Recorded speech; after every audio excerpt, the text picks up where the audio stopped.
कालच्या आरक्षणावरील सर्वपक्षीय बैठकीमध्ये विरोधकांची अनुपस्थिती होती।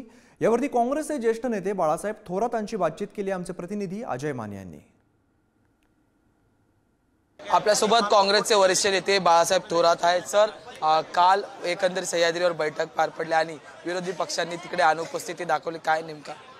नाही, आम्ही तर भूमिका सभागृहात मांडलेली आहे की असं आहे की जे आंदोलन माननीय जरांगे पाटलांचं झालं, तिथे सत्ताधारी भेटतात, नव्या मुंबईमध्ये तुम्ही गुलाल उधळता, सर्व होतं, नेमकं काय चाललंय याबाबतीतलं आम्हाला काही माहीत नाही आणि त्या बाबतीत कधी सभागृहाला खरं विश्वासात घ्यायला पाहिजे होतं। त्याचबरोबर ओबीसीचं आंदोलन होतं, त्याविषयी आम्हाला काही माहिती दिलेली नाही। अचानकपणे बैठकीला बसणं हे काही योग्य होणार नव्हतं। समाधानकारक तोडगा काढावा सरकारनं। सर, नरेटिव्ह असा सेट केला जातोय की विरोधी पक्ष आता मराठा समाजाच्या विरोधात असं समाज माध्यमांवर वावटळ राजकारणाकरता आणि निवडणुका आल्या म्हणून काही करतील, परंतु त्यांनी आता हा प्रश्न मिटवावा या मताचे आम्ही आहोत। सर, एक शेवटचा प्रश्न आहे, उद्या 12 तारखेला विधान परिषदेच्या निवडणुका आहेत, पण या संपूर्ण निवडणुका पुन्हा एकदा 2 वर्षाआधी जशा चर्चेत आल्या होत्या तशा चर्चेत आलेल, कारण की यंदा सुद्धा हॉटेल पॉलिटिक्स आहे त्या संपूर्ण निवडणुकीच्या अवतीभोवती फिरताना पाहायला मिळते।